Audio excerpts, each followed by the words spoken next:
Hey guys, welcome to this week's episode of Ute Dash. I am one of your hosts, Sammy Mora, and today I am joined by my lovely assistant at the Daily Utah Chronicle, Cole Bagley. How are you today, Cole? Sammy, I am so good. Pac-12 football's back. I could not be more excited. Let's 2020 is saved. Let's go. let's go. Pac-12 football, Utah. We get football. That is so fun. Like we didn't think we were gonna get it until the spring, but now we got it. And with that, Cole and I were tossing around some ideas. Who's gonna lead the Utes this year in receiving, rushing, sacks? So Cole, who do you think is going to be the leading receiver for the Utes this year? It's a close battle for me. Brant Keithy or Brian Thompson. Brant Keithy, I expect the tight end to come back bigger, better, stronger. I think he's going to be even better than he was last year. He was, I think, a pretty welcome surprise for us. You know, his first season he was just okay. Didn't see that many passes thrown his way. But last year, Tyler Huntley used him really well, and he was able to get a lot of yards for a decent amount of touches.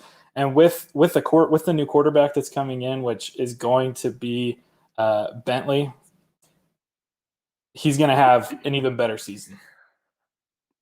Yeah, I think even if it's rising, he's going to have a good season. He's set himself up as one of Utah's main targets. And it's going to be interesting to see if teams key in on that now that they know what he's capable of. Like last year, he had a great season for the U. Like he was putting up yards, he was putting up touchdowns. Like it was a really fun to watch Brant Keithy play last year. But I want to hear your argument on Brian Thompson before I go with mine.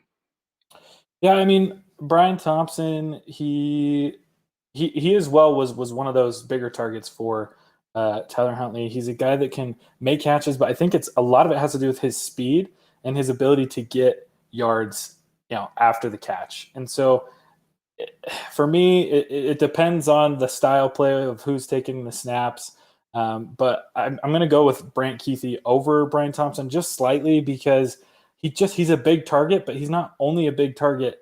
He can get a lot of yards after the reception. He averaged 17.7 a reception. So for me, Brant Keithy is going to be that leading receiver for Utah. I love the argument for Keithy, but I think it might be Brian Thompson. Thompson's great. If Thompson can stay healthy, he is a legit deep threat for the Utes. Like he had 82 pass reception, 82 yards receiving last year.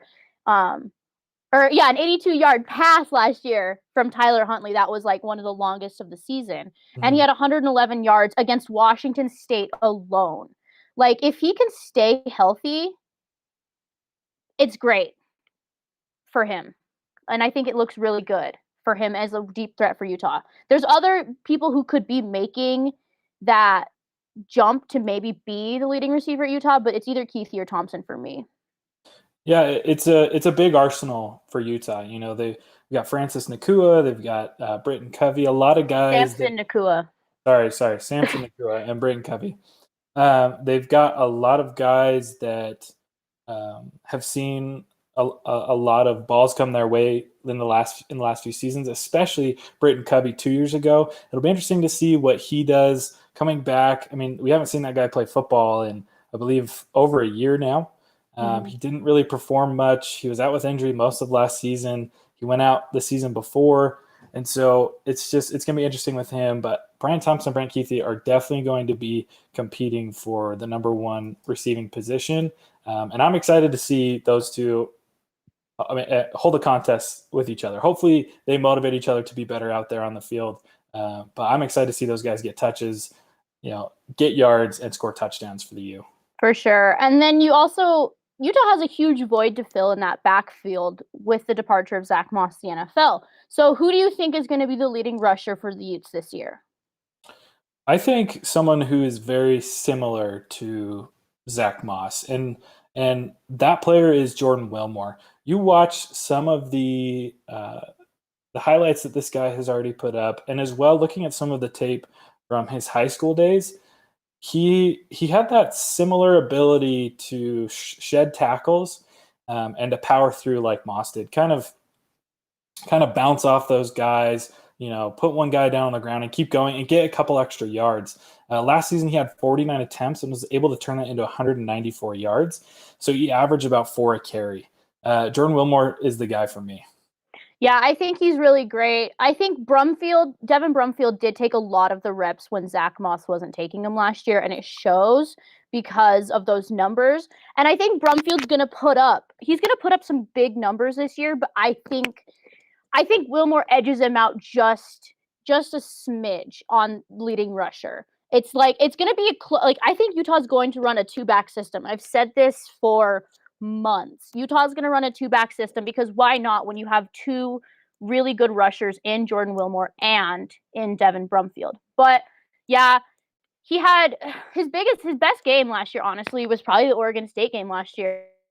4.9 carries, and it was 4.9 yards per carry, and he had 59 yards, and he had his first touchdown as a U. And you remember that touchdown? He was dragging an Oregon State defender into the end zone with him. If that alone doesn't show what Jordan Wilmore can put on the field, I don't know what does. Yeah, I mean, you do have to take into effect that it was Oregon State. I don't know if those guys know how to play football up there, who's really playing football for them. But no, Jordan Wilmore is very impressive. He has that Moss-esque to him. He's only 5'8", 200 pounds, but the way that this guy powers through and continues and picks up extra yards, I think he's going to impress Kyle Whittingham in that offense. Now, I agree with you. I think to start, I mean, it's a shortened season.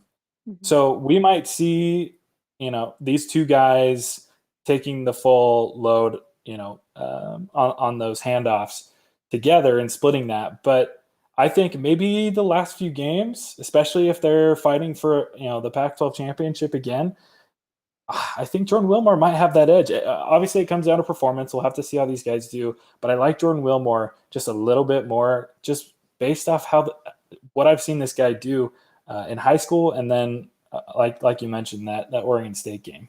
I also think it depends on who can stay healthy the longest. Since Utah is known for being such a run-heavy team, they do have that cycle of running backs who come in and out, in and out. They did it a lot last year with Moss, Brumfield, and Wilmore. And I think it also comes down to who can stay healthy in the backfield. And I think whoever can stay healthy the longest and who can provide those big chunk plays is going to be the leading rusher for Utah. But another huge void the Utes have to fill is going to be our sack leader. Bradley Anae has also went to the NFL, current mayor of Sac Lake City. But who do you think is going to lead the team in sacks this year, Cole? It's Devin Lloyd. This guy's coming off a great year from last year, but he kind of had to play in the shadow of a couple of players. I mean, we had Francis Bernard moving on, as you already mentioned, and with Bradley Anae, and I think he's going to be able to step into this role. I think it's Devin Lloyd's turn. Last year, he had 91 total tackles, 48 were solo, and 43 assisted. To have 91 total and to have more solo than assisted just shows that he can put himself in the right position to make plays and is fully capable of doing it on his own, which is great because then you're not having to pull a couple other extra guys, maybe opening up some short passes. He's able to get into the backfield and pull the quarterback down on his own. And he's clearly able to do that.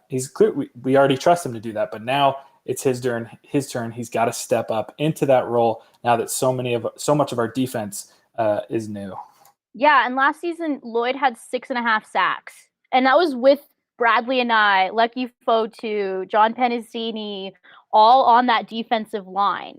If he can have 6.5 sacks when you have 3 NFL caliber defensive linemen, what's he going to do now that he is an upperclassman? It's not that Utah has your entire defensive line. You still have a lot of good pieces coming back, but now that, like you said, he's not going to have to live in the shadow per se of these players like Bradley Anae and Francis Bernard. I think he's going to have a really good shot at being the sack leader. But I will say a dark horse contender for me is Mika Tafua. Mika Tafua was on the end last year, and he is able to get to the quarterback. So Defoe might be a dark horse. Yeah, I think both those guys are going to have to step up and really be the leaders on defense. The majority of our defense is gone. The majority of the guys that made big plays that really propelled Utah to winning the Pac-12 South and contending for a Pac-12 championship, they're all wearing NFL uniforms now. And the opportunity is there. The seats are open. It's time to step up, and I think both these guys possess the abilities, and I expect them to do so. For sure.